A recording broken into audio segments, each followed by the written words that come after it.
A vos, queridos hermanos.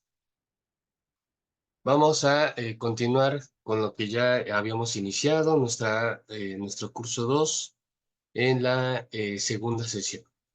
Habíamos estado considerando que vamos a estar cubriendo en esta parte de la teología sistemática el primer tema, que es el curso de antropología. Y habíamos ya comenzado a mirar algunas cosas con respecto a nuestro tema. Y vamos a estar cubriendo, lo estoy mencionando a manera de repaso para retomar nuestro tema. Dentro de la antropología bíblica estamos considerando tres asuntos principales, que es el origen del ser humano, el cual ya hemos comenzado a mirar, el aspecto de su naturaleza y el aspecto de su constitución.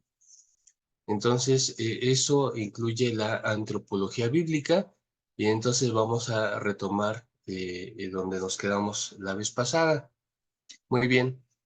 Eh, Habíamos estado diciendo el lunes pasado que el ser humano es contemplado desde cierta perspectiva, según la visión griega o según la visión hebrea.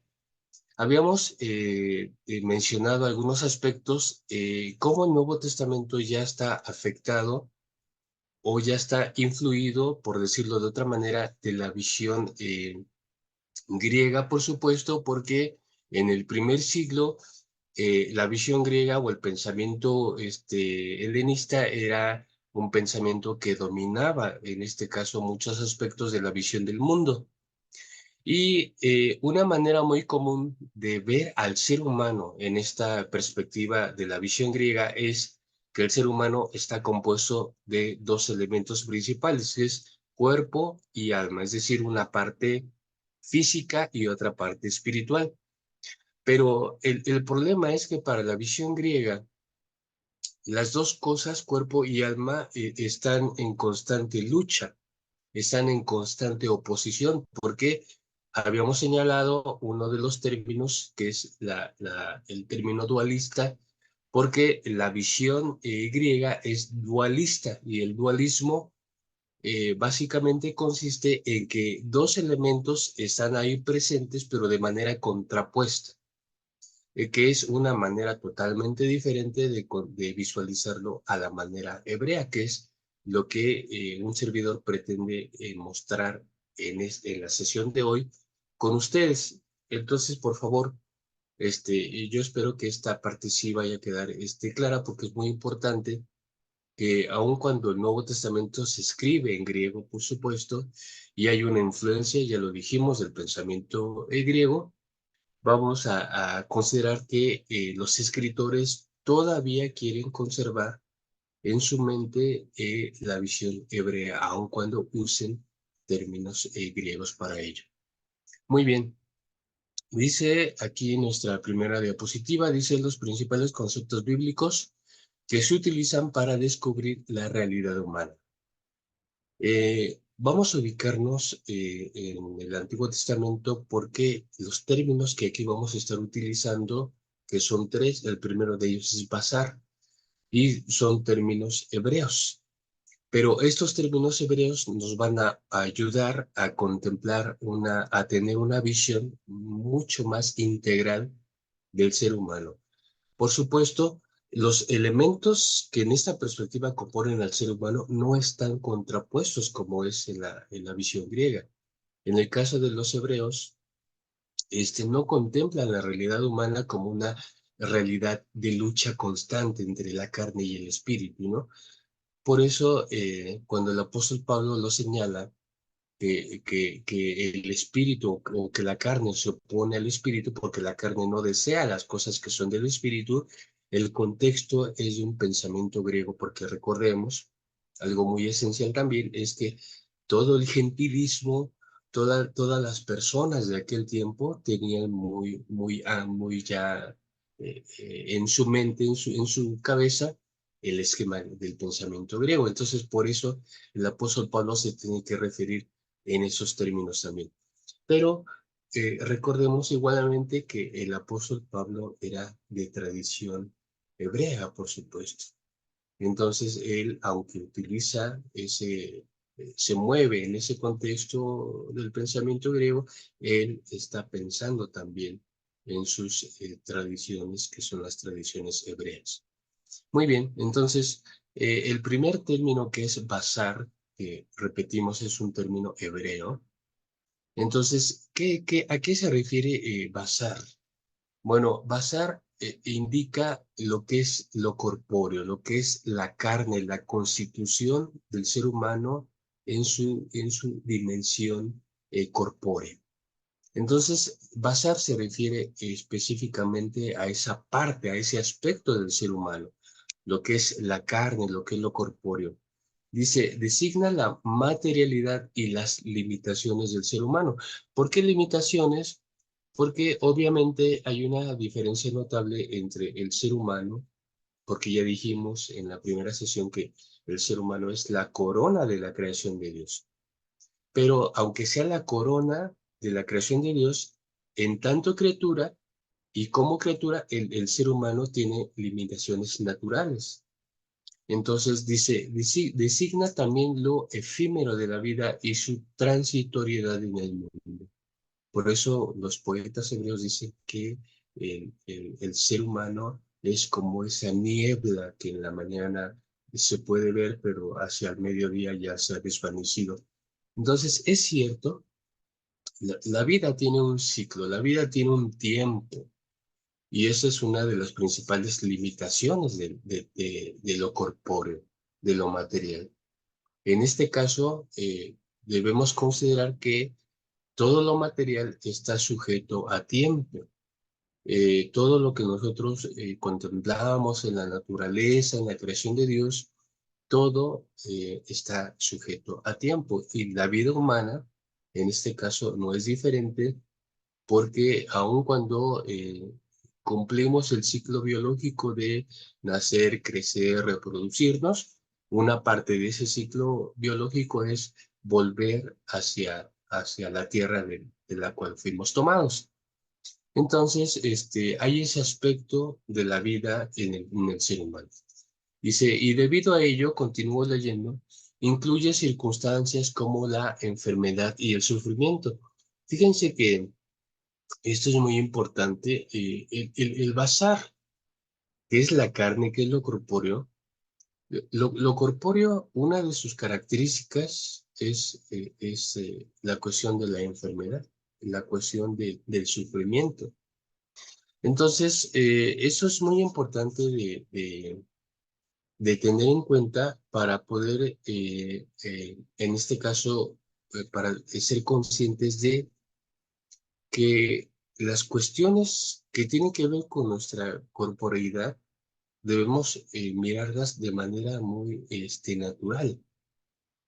Esto, repito, es importante porque muchas veces vemos el sufrimiento y la enfermedad como algo indeseable, ¿no?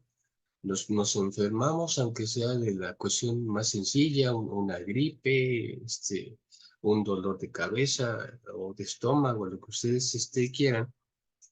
Y no deseamos eso porque le pedimos a Dios, Dios, quítame esto que me está molestando, aleja de mí esto, y no hablemos de las situaciones más graves, ¿no? En donde una enfermedad grave puede causar en nosotros toda una crisis emocional y de hecho también espiritual, porque a veces decimos o interpretamos que las enfermedades son castigos de Dios.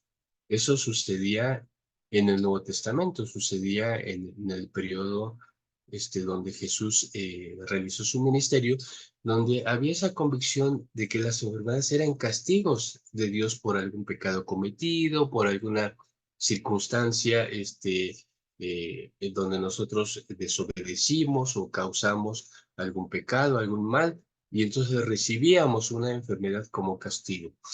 Pero eso no es una visión adecuada, porque la visión, en este caso, de este elemento de lo corpóreo es que con lo corpóreo, con la carne, están incluidas las cuestiones de enfermedad de sufrimiento, de degradación y de muerte. Entonces, a veces es algo que no nos gusta tanto porque repetimos, siempre queremos estar sanos, contentos y todo eso, ¿no? Y creo que es algo deseable, pero justamente porque eso es algo deseable, entonces nosotros tendríamos que tener todo un comportamiento de cuidado del cuerpo. Y fíjense que esto fue muy, pues, muy de la conciencia del pensamiento hebreo, porque si el cuerpo es transitorio, si la vida es efímera, entonces hay que cuidarla. Y ellos crearon, y en este caso, la escritura, la revelación divina complementa esta parte, porque ellos tienen una dieta de alimentos sanos.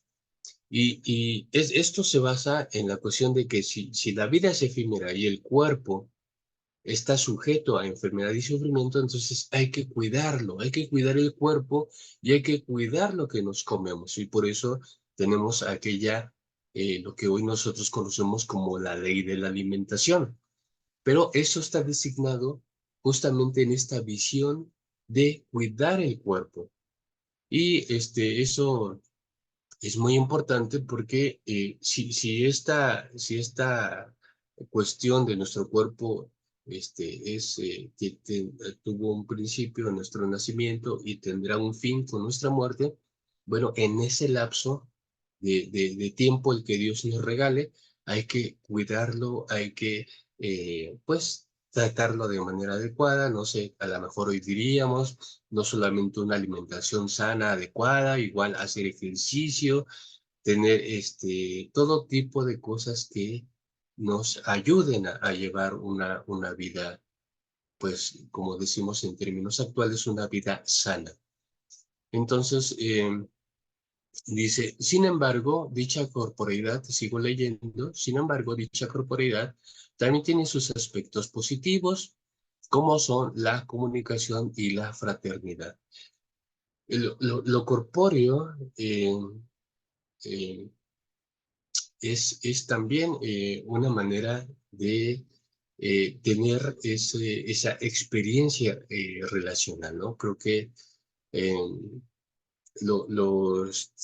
una de las cosas que más nos gusta, porque somos entes sociales, una de las cosas que más nos gusta es relacionarnos con otros seres humanos. Entonces, eso lo hacemos gracias a lo corpóreo. Tenemos sentidos, tenemos el habla, que constituye un elemento muy importante para la comunicación. Entonces, hay muchas cuestiones positivas de nuestro cuerpo. Podemos mirar, podemos ver, apreciar los colores de la creación, toda esa diversidad tan increíble que existe a nuestro derredor. Entonces, hay muchos aspectos de nuestra experiencia corpórea que resultan satisfactores de la vida, satisfacciones de nuestra experiencia de vida. ¿Y quién no ha cargado un bebé pequeño y disfrutado tener esa sensación que uno experimenta al tener una pequeña vida en brazos, o saludar a nuestros hermanos, abrazarlos? Ayer tuvimos justamente Dios nos regaló una experiencia de encuentro comunitario al estar celebrando la Cena del Señor, y ahí nos pudimos saludar, ver a quizá hermanos que no veíamos hace mucho tiempo, abrazarles, decirles que los extrañamos. Toda esa experiencia de lo corpóreo es realmente una bendición y está ahí también como un regalo.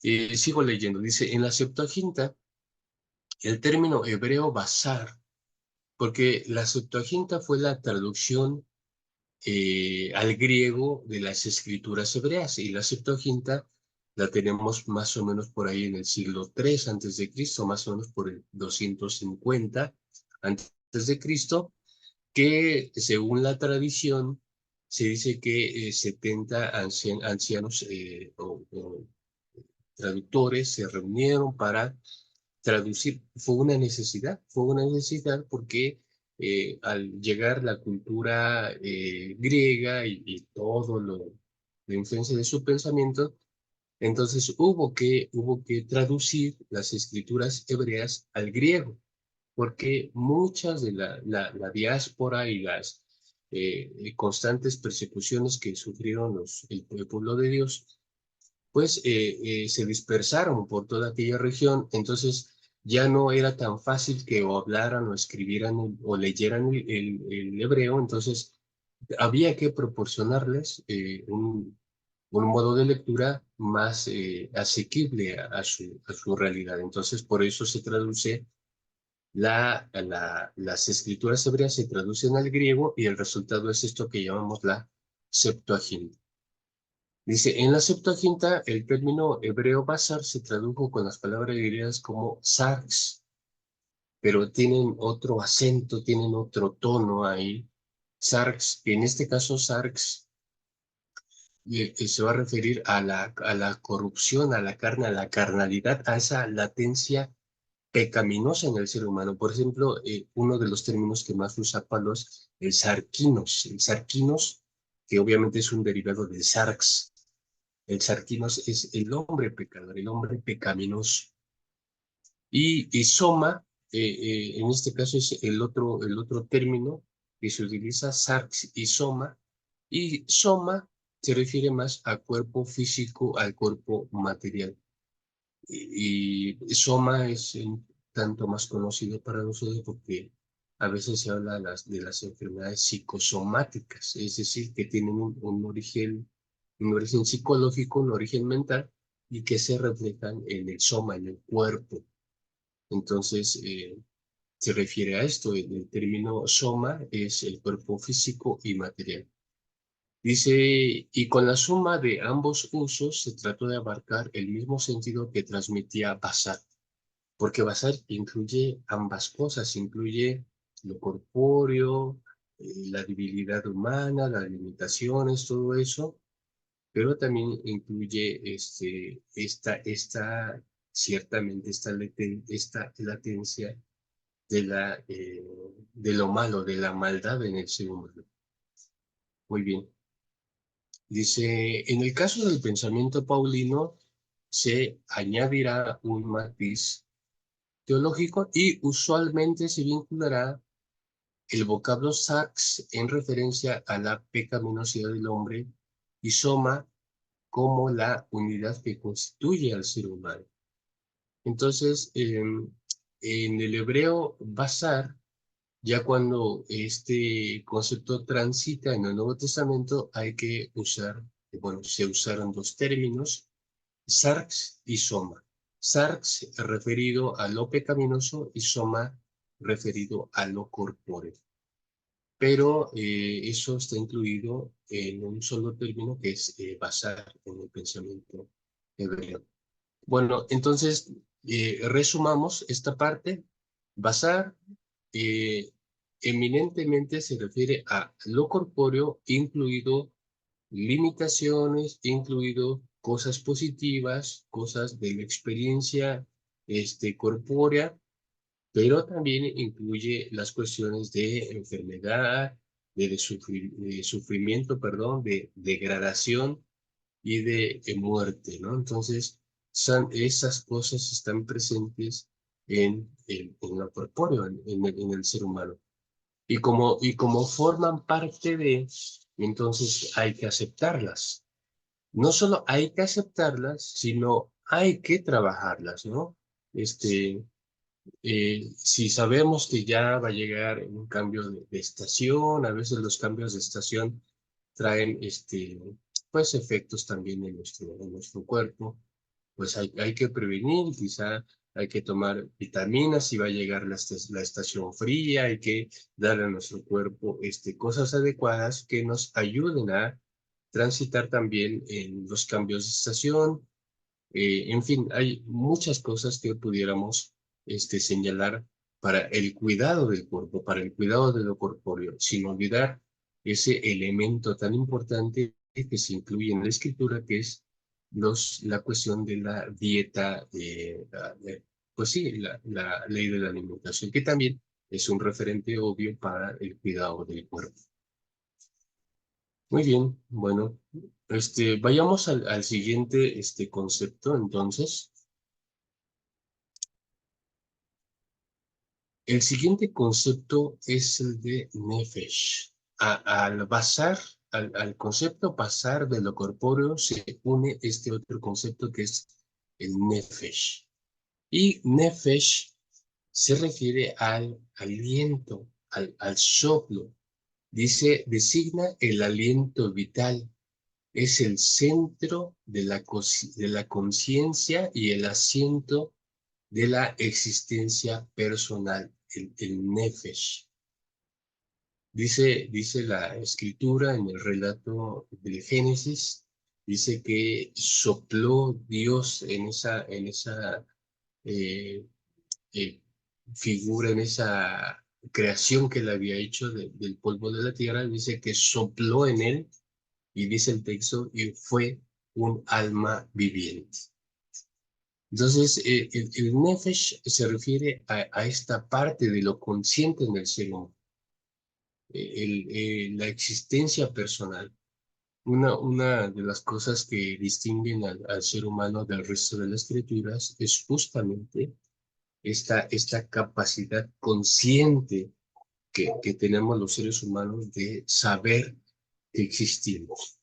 Y junto con ello, bueno, una serie de cuestiones de por qué estamos en el mundo, para qué vinimos al mundo, hacia dónde vamos, todas esas cuestiones que tienen que ver con la existencia, con lo personal, eh, esa individualidad que tiene el ser humano, eh, eh, no hay dos personas iguales, no hay dos personas que sean idénticas, aun cuando provengan de los mismos padres, de la misma familia, hayan crecido en la misma casa. Cada persona tendrá su propia personalidad, cada persona tiene sus propios gustos, preferencias, inclinaciones, etcétera, etcétera, etcétera. Pero esta parte del Nefesh es esa individualidad que cada uno tiene. Y es también esa cuestión de lo vital, ¿no? Ustedes saben y todos sabemos esa parte de que la vida siempre produce vida, y entonces esa vitalidad que tenemos los seres humanos siempre nos empuja hacia cuestiones de vida, por supuesto. Dice, la Septuaginta lo tradujo por pneuma. El equivalente en griego para nefesh fue pneuma. Este, pero ya hemos dicho que hay que tener en reserva, hay que tener cuidado con el pensamiento griego, porque pneuma se refiere a lo espiritual, a lo no corpóreo, por hacer un tipo de contraste. Entonces, para los griegos ya habíamos señalado, pero a veces conviene repetirlo, que ahí está lo corpóreo y está lo espiritual. Entonces, pneuma se refiere a esa parte no corpórea. Y este, también se va a utilizar digamos, el mismo término se va a utilizar para referirse a esta cuestión espiritual. Por eso, eh, o al espíritu, por eso una de las ramas de la sistemática que es neumatología, se refiere a la doctrina del Espíritu Santo, porque se refiere a esta dimensión, perdón, no corpórea. Dice, la Septuaginta tradujo Nefesh por Neuma, aunque siempre con el riesgo de caer en la dicotomía griega, como más tarde se pudo ver en la patrística.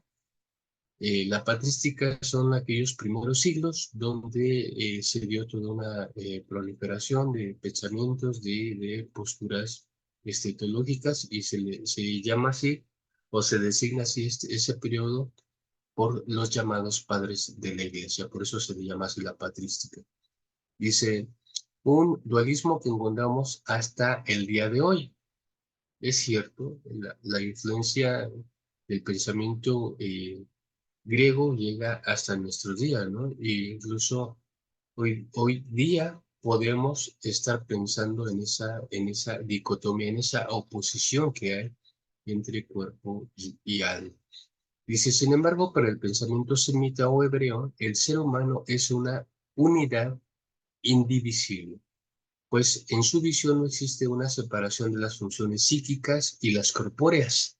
Es decir, todo es parte, conforma a una cuestión integrativa. Y es muy interesante, aquí estoy citando como un ejemplo dice Marcos 8:35, dice, el que quiera salvar su vida, la perderá. Y ahí se utiliza el término psuque. Y en Marcos 10:45, que es un pasaje muy conocido para nosotros, dice, porque el Hijo del Hombre no vino para salvar su vida, sino para dar su vida, su psuque, en rescate por muchos. No vino para ser servido, pues, sino para servir, para ser servido, sino para servir, para dar su vida en rescate por muchos. Pero el término que se utiliza y es el que vale puntualizar es el término psuque, y psuque se refiere a toda esa integralidad que tiene el ser humano, es decir, lo corpóreo, pero también lo espiritual. Muy bien.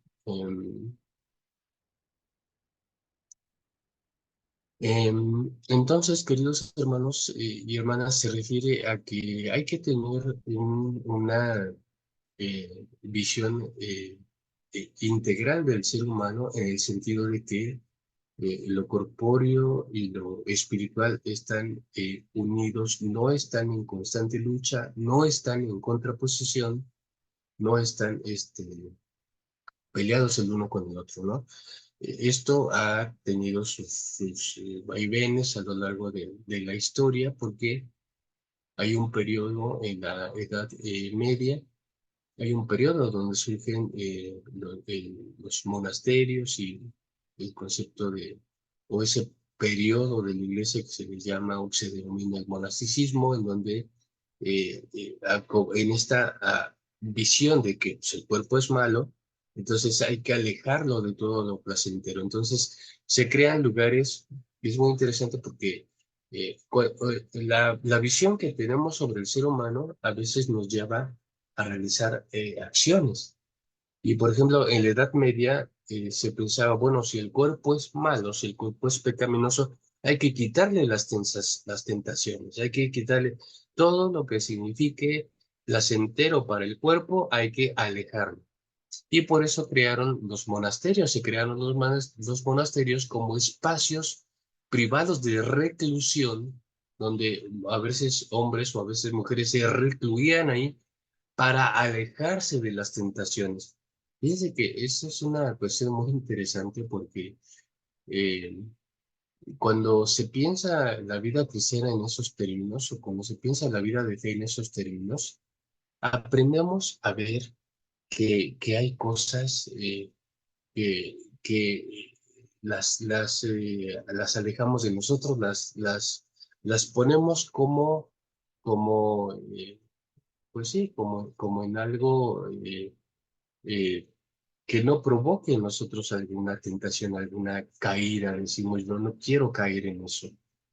Pero esto no es lo que enseña la Escritura con respecto a la ética y a la vida cristiana, porque aún si bien es cierto, cuando nosotros tenemos la responsabilidad consciente, o algo muy, pues sí, cada quien conoce sus debilidades, pero eso no significa que nos alejemos o que nos separemos o que nos vayamos a un monasterio, etcétera, sino más bien hay que, como dice el apóstol Pablo, a veces mi cuerpo no quiere hacer las cosas de espirituales.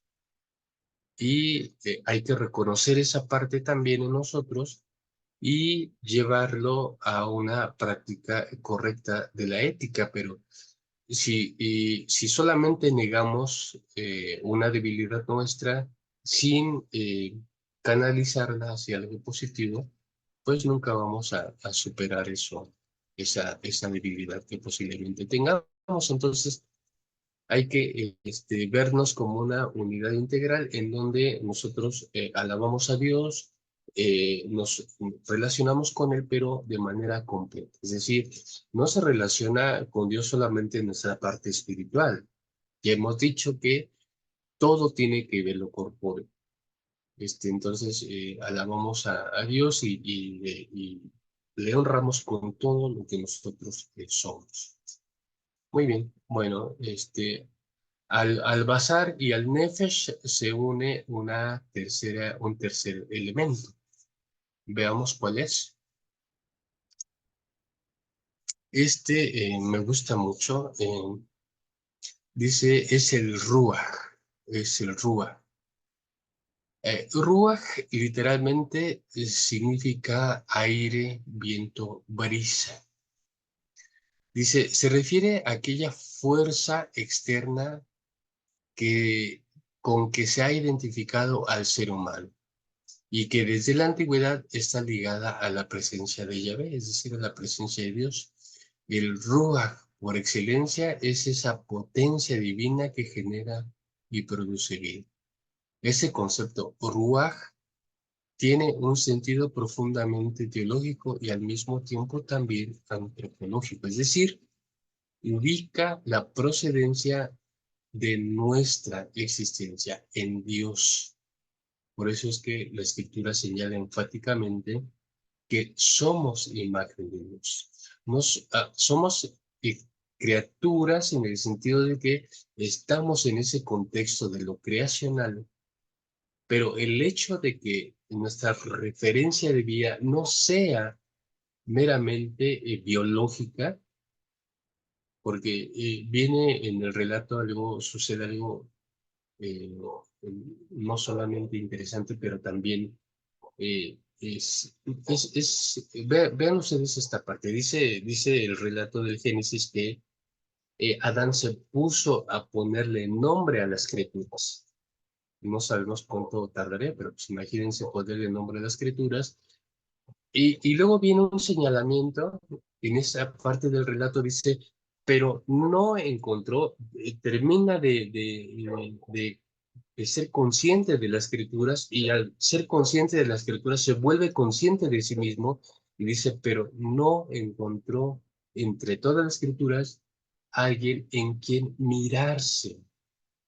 Y por eso en el relato bíblico, entonces dice que Dios le hace entrar en un sueño profundo, que es la manera de cómo el relato lo plasma, toma una de sus costillas y crea a la mujer. Y entonces dice, esta será llamada varona porque del varón fue tomada. Y en el hebreo, la palabra para varón es ish. La palabra hebrea para varón es ish. Y la palabra hebrea para mujer es ish. Y tiene la misma raíz ish, isha. Entonces, por eso es que varón y varona tienen esa misma conciencia de que constituyen lo mismo. Y entonces dice el relato muy bellamente, se plasma en el relato que entonces el hombre al estar frente a su mujer, entonces se sintió completo porque entonces pudo mirarse a sí mismo en la mujer. Y esto es algo muy bonito porque esta cuestión eh, del lugar que tiene el ser humano, es decir, dentro de un contexto creacional, pero al mismo dentro de una relación con Dios, es muy importante. Y que este elemento esté presente en el ser humano, el Ruach, que también seamos Ruach, que seamos Basar, que seamos lo corpóreo, que seamos Nefesh, la parte consciente, y que seamos Ruach, la parte espiritual, es algo muy especial porque entonces no solo estamos conectados con el orden creado, sino también estamos conectados con Dios. Entonces, somos ciertamente nuestra vida es finita, es transitoria, hay que cuidarla, somos nefesh, estamos plenamente conscientes de nuestra existencia. Sabemos por qué Dios nos creó, por qué nos puso en este mundo, por qué llevamos una vida, por qué tenemos una vida en comunidad. Pero también sabemos que hay algo que nos está conectando con lo divino, y esto es la parte del Ruach. Entonces, estos tres elementos, Basar, Nefesh, Ruach, constituyen nuestro ser.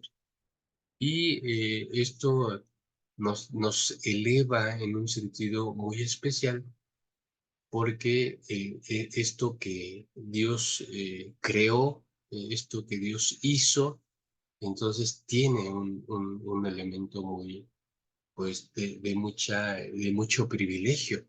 Y por eso es que el ser humano, aunque ciertamente es la corona de la creación, el ser humano tiene una gran responsabilidad como administrador del hábitat donde vive, porque representa en esta imagen que tiene de Dios, el ser humano representa esa dignidad para cuidarlo todo, para administrar todo, por lo que la Biblia llama la mayordomía. Pero repito, es muy especial porque el ser humano entonces está situado en este lugar tan privilegiado, tan particular. Sigo leyendo, dice, y también ubica la constitución de su ser, es decir, su necesidad de Dios. Em, Esta parte espiritual, de hermanos, está presente en todos los seres humanos, incluso en aquellos que no son religiosos. Pero a veces, a veces el no ser religioso se sustituye por otra cosa. Hay quienes se dedican o se sumergen o se llenan de ciencia, de conocimiento. Hay quienes optan por lo material, por el dinero, construyen una vida de éxito en los términos del mundo actual, etcétera. Pero es ese vacío que se quiere llenar con conocimiento, con riqueza, ese vacío es un vacío no reconocido que se constituye en el Ruach, en la parte espiritual. Y hay quienes se van idolátricamente en pos de otras cosas, pero lo que necesitan realmente, lo que necesitan llenar es esta parte del Ruach, pero muchas veces no se reconoce, muchas veces no se acepta, no se acepta tan fácil. Entonces el ser humano prefiere buscar de manera sustituta otras cosas que terminan por hacerlo sentir siempre más vacío. Entonces el ser humano completo, el ser humano integral, íntegro es el ser humano que está plenamente consciente de su basar, de lo corpóreo, de el nefesh, de lo consciente, y del ruach, de su parte espiritual, de su parte espiritual. Cuando el ser humano se centra y se ubica en esas tres cosas para cuidarlas, para potenciarlas, entonces es una persona feliz. Es una persona feliz porque atiende al cuidado de su corporeidad, atiende al cuidado de su psique, de lo mental, de su conciencia, y atiende al cuidado de lo espiritual. Entonces, es una persona llena, completa. Y ese es algo muy bonito, hermanos, porque el cuidado pastoral, el cuidado que se ejerce con los hermanos en la iglesia, que se ejerce con todo creyente, tiene que cuidar esos tres aspectos: el aspecto de lo corpóreo, el aspecto de lo psíquico y el aspecto del ruach, del espiritual. Pero fíjense ustedes que a veces nos vamos a los extremos, o puede ser que nos vayamos a los extremos, porque decimos, bueno, en la iglesia cuidamos la parte espiritual, y entonces nos dedicamos, todo nuestro discurso, acciones, actividades, giran en torno a esta parte de lo espiritual. Pero es una parte, digo, es válido, es importante, pero es solo una parte del ser humano, porque el ser humano repetimos, tiene una parte corpórea y una parte psíquica. Entonces, un cuidado completo, un cuidado íntegro del ser humano tiene que abarcar las tres cosas. Y repetimos, cuando esas tres cosas se cubren, realmente somos más felices, somos más plenos. Muy bien, entonces tengamos siempre en cuenta estas tres partes, hermanos, de lo corpóreo, el basar, de lo mental o psíquico, el nefesh, y de lo espiritual, del ruh, porque eso es lo que nos constituye y eso es algo que estaba presente en la visión hebrea, en la teología hebrea con respecto al ser humano. Muy bien, pues vamos a proseguir.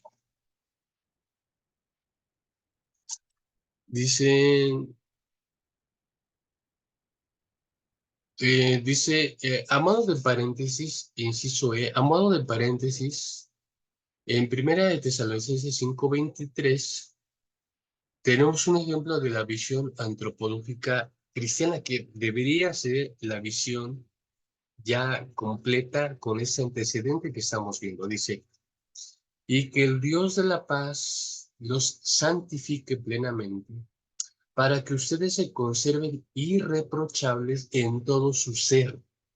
¿Cuál ser?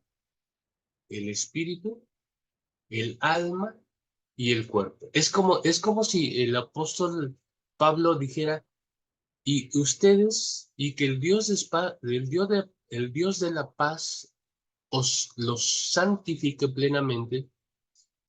La santificación plena en la visión de Pablo, en la visión paulina, es la visión plena llega por el cuidado irreprochable de todo el ser. ¿Cuál ser? El espíritu, el ruach, el alma es el nefesh y el cuerpo es el basar. Dice, hasta el retorno de nuestro Señor Jesucristo. Entonces, fíjense cómo el apóstol Pablo está pensando en esa visión hebrea de el deseo y el llamado de que nos conservemos irreprochables en los tres niveles, en las tres dimensiones que somos. Lo espiritual, el rúa, lo psíquico-mental, que es el alma, y lo corpóreo, ¿sí? Lo físico, pues cuerpo que nosotros tenemos con todos sus sentidos, con todos nuestros sentidos. Fíjese que resulta muy interesante cómo potenciaríamos esos tres elementos. Piensen, siéntanse por un momento que ustedes son pastores, que ustedes son encargados de una congregación. ¿Cómo potencian estos tres niveles en los creyentes?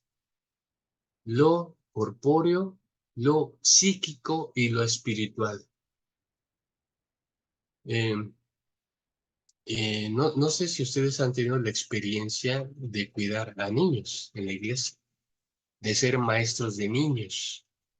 No sé si ustedes o han, en todas las congregaciones o en una buena parte de ellas, siempre existe ese sector muy especial que es el sector infantil. ¿Cómo se potencian estas tres cuestiones? ¿Cómo potenciarían ustedes? Vamos a jugar un poquito, hacerlo hipotético. Si ustedes tienen un grupo, son líderes, tienen una visión pastoral y están cuidando un grupo de infantes. Pensemos quizá en niños entre los 5 y 8 años, no, entre 5 y 7 años. ¿Cómo potencian ustedes en pequeñitos de 5 a 7 años estas tres dimensiones? Lo corpóreo, lo psíquico y lo espiritual. Fíjense que una de las cosas que se tienen que cuidar y tenemos que ser muy conscientes todos es, pensamos que el atender a los niños, el cuidar a los niños es que aprendan su lección de escuela sabática, que aprendan su lección de estudio que repitan el verso, que puedan captar algún concepto, Dios es bueno, Dios es misericordioso o Dios es santo, que capten el concepto, que puedan repetir el versículo y si logramos eso, sentimos que ya nuestro trabajo con ellos terminó. Pero, ¿cómo potenciamos, repito, lo corpóreo, lo psíquico y lo espiritual? Las tres cosas, no solo una cosa, las tres cosas. O cómo lo haríamos con los jóvenes, o cómo lo hacemos con la misma iglesia. Repito, muchas veces se prefiere solo alimentar y cuidar un aspecto, pero no los tres, cuando en realidad debiéramos cuidar los tres aspectos. Sea cual fuere nuestro grupo, eh, eh, a lo mejor nosotros somos parte de alguno de esos grupos. ¿Cómo los cuidamos? Acá en México tenemos, no sé allá cómo se trabaja, pero acá en México tenemos que la reunión femenil, o que la reunión de varones, o que la reunión de los líderes, de los obreros. No sé, a veces ya tenemos muchas cosas así como que esquematizadas y lo que observo yo acá es que si en la reunión de congregación tienes un elemento litúrgico que son los cantos, un elemento discursivo que es el sermón y los elementos de la oración y todo eso. Y cuando tienes una reunión femenil, haces lo mismo. Y si tienes una reunión de jóvenes, haces lo mismo. Y cuando tenemos las reuniones con los niños, hacemos lo mismo. Los pequeñitos que van a veces se dice, es culto de fin de trimestre y va a dirigir el grupo, el departamento infantil. ¿Y qué hacen? Lo mismo. Cantos, un mini sermón adaptado al pequeñín que le toque participar y oración. O sea, siempre hacemos lo mismo. Igual si son niños, jóvenes, etcétera. Y a lo mejor conviene en este sentido de tener esa visión integral del ser humano, a lo mejor conviene no solo tener bien cuidado, pero también tener experiencias de comunidad que incluyan esos tres aspectos. A lo mejor no se puede todo junto, pero a lo mejor crear espacios para que tengamos experiencias donde se potencie lo corpóreo, que puede ser, no sé, actividades sociales, actividades de convivencia, otra parte donde se potencie lo mental, lo psíquico, tener algún ciclo de conferencias donde aprendamos cosas nuevas. eh, en fin, hay muchas cosas que aprender, que conocer. Y hay hermanos muy preparados en la iglesia que podemos invitarlos para que potencien esa parte de lo psíquico, lo mental. Recomendar lectura, recomendar autores, recomendar pues sí, cierto tipo de literatura, incluso hasta la música, la verdad. Hay música que potencia por ejemplo, a los pequeños, en la etapa más temprana de la vida, los bebés, hoy se ha descubierto que la música de Mozart despierta mucha creatividad y se pone en la etapa de los infantes, se les pone música de Mozart. En fin, y por supuesto la parte espiritual, ¿no? Cómo se potencia la parte espiritual. Entonces, creo que un cuidado pastoral enfocado o que incluya los tres elementos, creo que sería algo muy bueno. Sigo leyendo esta parte, dice, lo cual no es que presente una visión tripartita del ser humano, sino que simplemente constituye un recurso literario propio del pensamiento semita, donde También la descripción exhaustiva sirve para sintetizar, y en este caso, las distintas dimensiones que componen el ser humano son en realidad un todo y le constituyen en una unidad indivisible. Somos una unidad indivisible, somos una unidad integral que incluye estos tres aspectos: el espíritu, el alma y el cuerpo. Y con las tres cosas servimos a Dios, con las tres cosas honramos a Dios. Muy bien. Proseguimos. Ahora vamos a entrar a otra parte, vamos a entrar a una parte un poco complicada. Esta es una parte que tiene que ver con los aspectos teológicos que se han desarrollado a través de la historia sobre un elemento que es el pecado original. Una de las cosas que no podemos, que cuando hablamos de la realidad humana, algo que no se puede dejar de lado es la cuestión del pecado. ¿Por qué? ¿Por qué es necesario hablar del pecado si hablamos del ser humano? Porque en los aspectos, en este caso teológicos, las cuestiones teológicas, la cuestión del pecado es un tema tan latente en la escritura. Recordemos que por eso se desarrolló todo el sistema sacrificial en el Antiguo Testamento, porque todo ese sistema sacrificial del Antiguo Testamento nos enseña una realidad en el ser humano, y esa realidad en el ser humano es justamente la pecaminosidad. Tenemos en el relato bíblico también lamentablemente ese suceso, el suceso de la caída, el acontecimiento de la caída. El ser humano fue creado por Dios. Adán y Eva fueron puestos en aquel jardín del Edén, y Dios les dijo, fructificad, administrar todo esto. Dice, más del árbol, aquel que está por allá, de ese no comáis, porque no muráis. Porque el día que de él comieres, moriréis.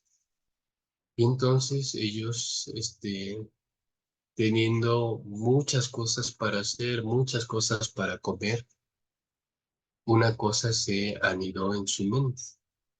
¿Qué tiene aquel árbol? Porque Dios dijo que no comiéramos de él. Y entonces aparece en el relato, así fue plasmado, aparece el tentador, aparece esa parte de la tentación, aparece la serpiente y dice, no es cierto. Dice, al contrario, el día que ustedes coman, le dice a Eva, el día que ustedes coman de ese árbol, van a ser como dioses. Lo cual desde siempre ha sido la tentación más grande del ser humano, ser como Dios, ser como Dios. Y entonces ellos desobedecen a Dios, comen del fruto de aquel árbol, y entonces sobreviene la caída, sobreviene el pecado, la entrada del pecado en el mundo. Entonces, hablar de la realidad humana es, por supuesto, hablar también de esta realidad del pecado. La realidad del pecado es algo innegable. Sea que se utilice el término o no se utilice, y ustedes pueden ver ya de una manera muy fácil cómo hoy día existen grandes conflictos en la humanidad, conflictos que no son otra cosa sino expresiones del pecado en el ser humano. Muy bien, dentro de este tema entonces de el pecado, se le llama pecado original. Se le llama pecado original a aquella tendencia natural heredada de nuestros padres, en este caso de Adán y Eva, heredada de Adán, esa tendencia natural que hay en el ser humano para para seguir lo pecaminoso. Dice, un punto de vista tradicional es que la imagen original de Dios en el ser humano se vio afectada por la caída y que la entrada del pecado en el mundo impactó gravemente a la raza humana. Así la caída y la entrada del pecado alteraron la naturaleza original del hombre.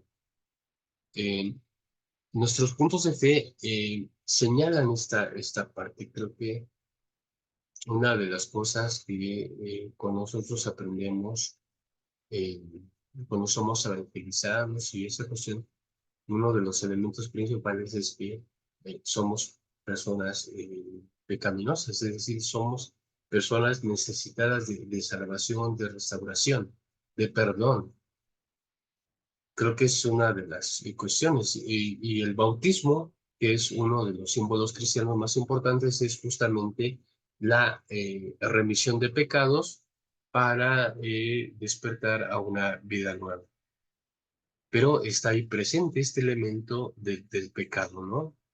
De hecho, el sacrificio de Jesucristo es para el perdón de nuestros pecados y la consecuente salvación. Dice, así la caída y la entrada del pecado en el mundo alteraron entonces la naturaleza original del hombre. Existen dos posturas que yo diría, hermanos, que estas posturas que muchas veces no se conocen, sí, sí se llegan a tomar, como uno llega a tomar partido o uno llega a tomar alguna postura de esas, aunque no se conozca su procedencia. Pero vamos a señalar esas dos posturas y vamos a comentarlas un poquito. Dice, la postura arminiana. ¿Cuál es la postura de arminiana? ¿Por qué se le llama así? Bueno, porque Jacobo Arminio, un teólogo del siglo XVI, decía que Jacobo Arminio, bueno, voy a dar un poquito más de sus datos después, pero Jacobo Arminio era un teólogo que pensaba que la naturaleza del ser humano sí se vio afectada, pero se vio afectada no de manera total, sino solo parcialmente. Entonces, estas capacidades intelectuales y morales en el hombre se vieron disminuidas, pero no borradas, no anuladas. Y todavía tenían un funcionamiento aceptable. Eso es lo que dice la postura de Jacobo Arminio. Pero en contraposición estaba la postura de Juan Calvino. Juan Calvino, que se conoce como la postura calvinista, Juan Calvino decía que el pecado, en contraposición a Jacobo Arminio, decía que el pecado no había afectado al ser humano de manera parcial, sino total, total. En la postura calvinista, el pecado borró totalmente, afectó totalmente la imagen de Dios en el ser humano. Dice que esta imagen había quedado destruida y el ser humano perdió la capacidad totalmente para buscar a Dios y para realizar el bien.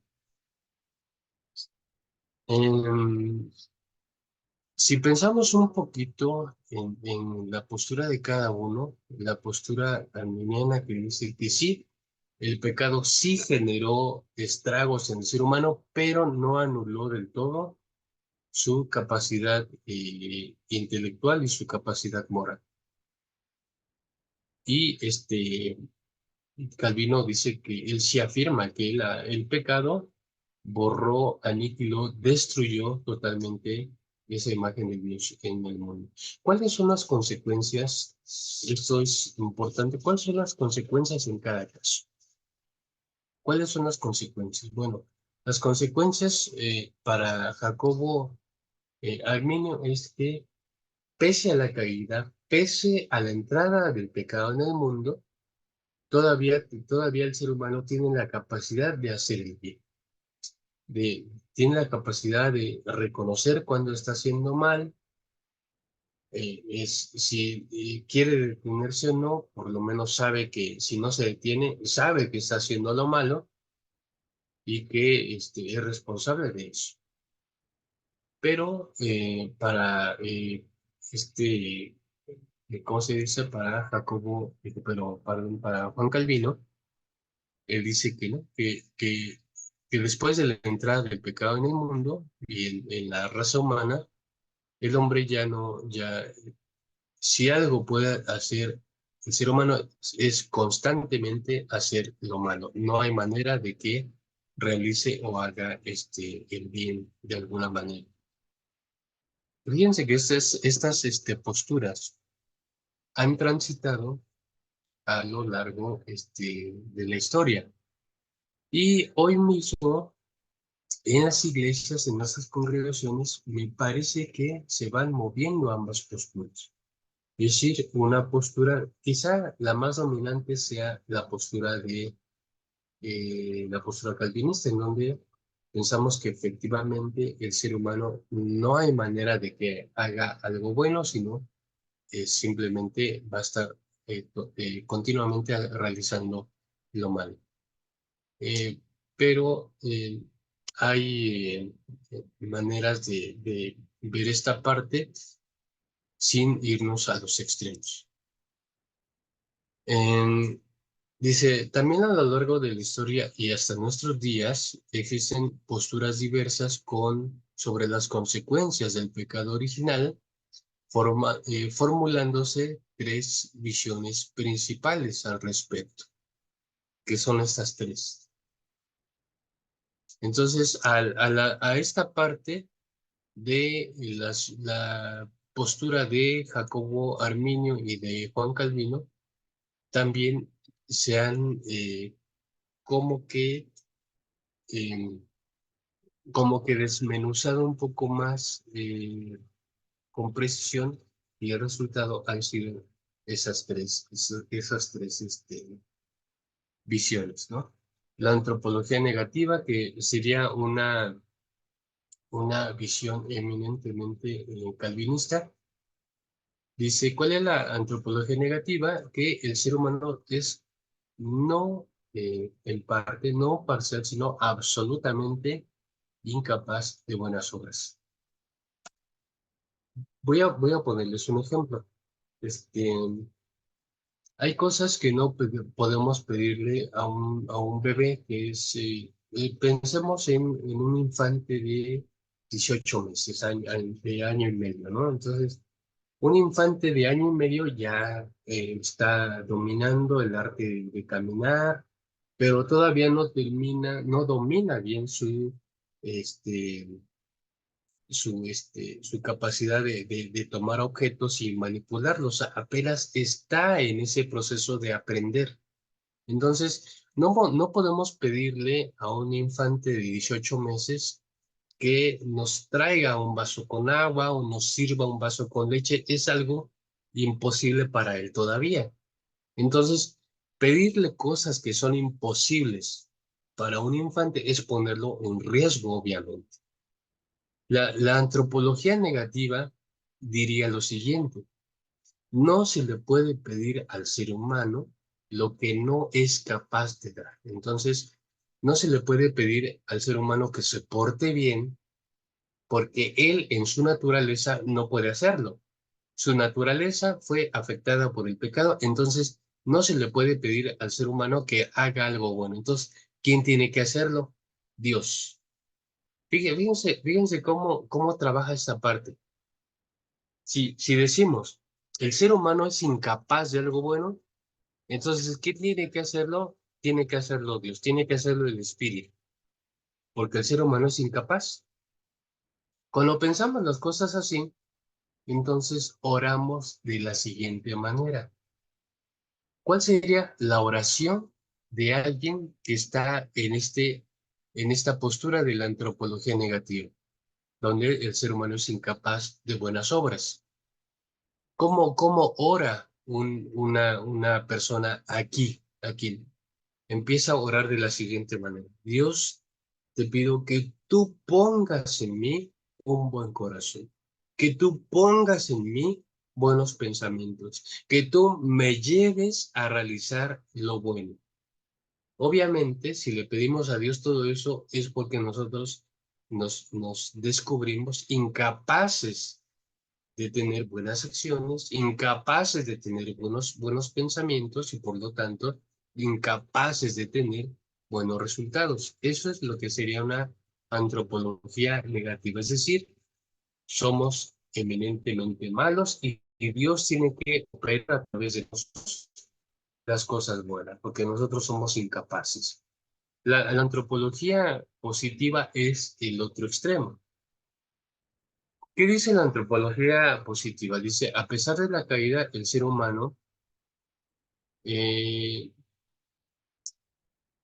mm, dice, a pesar de la caída, el ser humano puede usar su capacidad racional y moral y puede realizar buenas obras incluso sin precisar de la gracia, incluso sin tener la gracia. Ese es el otro extremo. Mientras la antropología negativa dice el ser humano no puede realizar cosas buenas, todo lo tiene que ser Dios por él. La antropología positiva, y el otro extremo, dice no. A pesar de la caída, el ser humano es plenamente consciente, racional y moralmente, es plenamente consciente de hacer cosas buenas, incluso sin precisar de la gracia. Y eh, nosotros, como un ejemplo, nosotros vemos a personas que no son religiosas, a personas que no jamás visitan un templo, pero que son personas buenas, moralmente hablando, ¿no? Son personas buenas, no lastiman a nadie, no se meten con nadie, e incluso a veces hasta son personas generosas, ayudan al necesitado, son un buen ejemplo de vida, aunque no vayan a la iglesia, aunque no profesen alguna religión. Bueno, la antropología positiva diría, bueno, ese es un ejemplo de que la imagen de Dios no fue afectada totalmente en el ser humano o no de manera que impidiera actuar racional y moralmente aceptable. Y luego viene la antropología media. Dice, el ser humano, a pesar de la caída, está en capacidad de elegir obrar el bien o de obrar lo malo, aunque, y esta parte lo señala, aunque para una verdadera regeneración sí necesita la gracia. Entonces, este punto medio nos señala un poco que es como si tratara de hacer un balance entre las dos, la antropología negativa y la positiva, como que llega a un punto medio y dice, bueno, el ser humano es consciente, él decide si hace o no aquello. Él toma la decisión, es su decisión personal, conoce lo que es lo bueno, conoce lo que es lo malo, pero él va a decidir. Y entonces, pero hay un elemento aquí que se está agregando, hay un elemento aquí adicional y este elemento es que aun cuando una persona pueda optar conscientemente por hacer las cosas buenas, tener esa elección, tomar esa elección personal de hacer cosas buenas, aún así no se puede hablar de una persona regenerada o de una persona salva porque eso solamente ocurre dentro de la gracia o en relación con la gracia.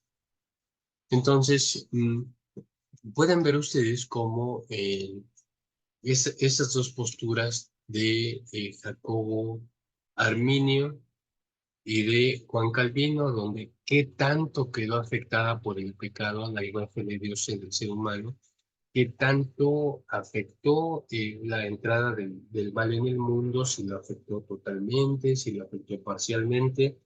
Bueno, tiene que ver también con estas cuestiones, cómo nosotros hoy pensamos que eh, hemos o tenemos, porque esta parte hay que reconocerla en el sentido de que una de las cosas que se señalaba en el culto en el servicio de la Cena del Señor el día de ayer, es que Dios nos ha perdonado, que Dios al entregar su vida por nosotros nos perdonó, nuestros pecados, nuestras faltas fueron borrados. Y bueno, esta conciencia de que nosotros hemos sido perdonados por Dios no es otra cosa de que no se puede perdonar lo que no existe. Es decir, si hubo un pecado en nosotros, bueno, ese pecado fue perdonado. Entonces, estas cuestiones brotan de esa premisa fundamental de que el ser humano, al necesitar la salvación, pues debe comprenderse como un ser humano pecador. Esa es una premisa fundamental. No se puede salvar lo que no está perdido, no se puede perdonar donde no hay falta. Pero si hay falta, si hay pecado y si hay perdición, entonces solo así puede haber gracia y solo así puede haber salvación. Pero esas tres posturas, queridos hermanos y hermanas, se siguen moviendo, aunque sea de manera consciente, se siguen moviendo en la experiencia religiosa actual. Porque aunque no digamos, bueno, es que yo soy postura media, no, yo soy postura negativa, no, no, yo soy postura positiva, aunque no dialoguemos en esos términos, en la práctica, sí asumimos alguna de las tres posturas. Entonces, aquí hay que revisar qué tipo de práctica religiosa tenemos, ser un poco conscientes de esa parte para ver cómo y dónde nos estamos moviendo con respecto a esta cuestión del pecado original. Una de las realidades que sigue manejando la teología, que sigue manejando el discurso religioso, es que todos somos pecadores. De hecho, la evangelización trabaja sobre esa premisa. ¿Sí? Todos son pecadores, deben ser alcanzados y deben ser traídos a los pies de Cristo. Es decir, incluso los programas de evangelización trabajan sobre esa premisa de que todos necesitamos el perdón de Dios por cuanto somos pecadores. O sea, no hacemos evangelización simplemente por ocupar el tiempo, hacemos evangelización porque asumimos que el pecado está en el ser humano y hay que librarlo de ese pecado. Entonces, es un tema siempre latente en todo nuestro esquema religioso y eclesial. Y entonces, como es un tema latente que está ahí presente, obviamente, entonces tomamos y tenemos, de hecho, una postura. Si no habíamos pensado cuál es nuestra postura, a lo mejor eso nos sirve un poquito para pues darnos cuenta de qué postura tenemos en ese sentido, ¿no? ¿Cuál es nuestra postura con respecto al pecado? Incluso insistimos en estar cerca de Dios porque el estar cerca de Dios nos impide acercarnos al pecado. Entonces, fíjense, todas esas cuestiones a veces un poco conscientes o un poco veladas para nuestra experiencia religiosa, tienen que ver, tienen que ver. Entonces, pero repito, ustedes pues esto puede ser un ejercicio personal de ver cómo y en qué postura están ustedes de acuerdo a cuál es su experiencia, y cuál es su experiencia que actualmente ustedes tienen en la iglesia, ¿no?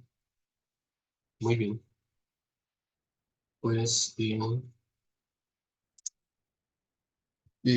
terminamos entonces nuestra sesión de hoy, queridos hermanos, con estas tres cuestiones de la antropología bíblica, en la consideración de qué es lo que nos constituye el basar, el aspecto del nefesh, el aspecto del ruach, y cómo está todo, cómo actúa todo esto en nuestra experiencia de fe, en nuestra experiencia religiosa, lo cual es muy interesante, y cómo también desarrollamos una pastoral teniendo en cuenta los tres elementos, cómo potenciamos los tres elementos en el cuidado pastoral. Es también algo muy interesante, nos da mucho para pensar pues sí, en la implementación de muchas acciones. Y esto último de la realidad del pecado, que es un tema que si ustedes abren la escritura, por donde quiera que ustedes vean y revisen, el tema del pecado, de hecho, el tema de la santidad de Dios, es un tema de contraste, es un tema de contraste. Se habla de la santidad de Dios justamente por la realidad de pecado que hay en el ser humano. Entonces, fíjense cómo esto son asuntos, son aspectos que resultan en la experiencia cotidiana, en la experiencia religiosa cotidiana, resultan muy relevantes para nosotros. Muy bien, muy bien. No sé si tengan alguna pregunta o comentario, algo que quieran señalar, algo que necesite clarificarse o explicarse un poco más.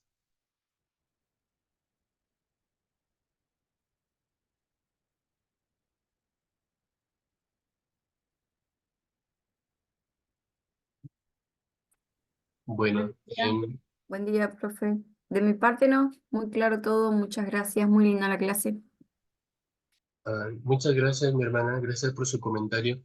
Miren, de todas maneras, les voy a estar pasando las diapositivas que estamos utilizando en cada sesión. Ustedes las van a tener a la mano, van a tener también los textos para hacer un repaso personal de los temas, pero yo sí les pido que con toda confianza, cualquier observación que ustedes tengan durante la clase o posterior a la clase, con toda confianza puedan preguntar y puedan señalar. Entonces, eso es lo que nos enriquece todavía más nuestras sesiones de estudio. Y pues, entonces vamos a dejar aquí en esta parte. Nos vemos el día viernes, con el favor de Dios. Tenemos una sesión en desfase que fue la sesión del viernes pasado. Y ya estamos en acuerdo con mi hermano ministro Abraham Marín para poder hacer la recuperación de ese tiempo. Cuando se les va a hacer a ustedes llegar la noticia de cómo vamos a recuperar esa sesión, pero pues vamos a continuar avanzando con nuestros temas, procurando no detenernos y estando, bueno, avanzando, ¿no? Porque tenemos un tiempo marcado para el curso y vamos a tratar de cumplirlo en tiempo y en forma. Pues les agradezco mucho su compañía, su atención. Ayer tuvimos una experiencia muy bonita con la celebración de la Cena del Señor, y mi deseo, queridas hermanas y hermanos, es que pues la cercanía y la presencia de Dios continúe con nosotros día a día, y que esta experiencia que apenas tuvimos sea una manera de revitalizar nuestra experiencia comunitaria como iglesia y también nuestra relación con Dios. Muchas gracias. Nos vemos el viernes que viene en el mismo horario del día de hoy. Vamos a orar para despedirnos. Si por favor me acompañan, vamos a hacer esta oración para terminar.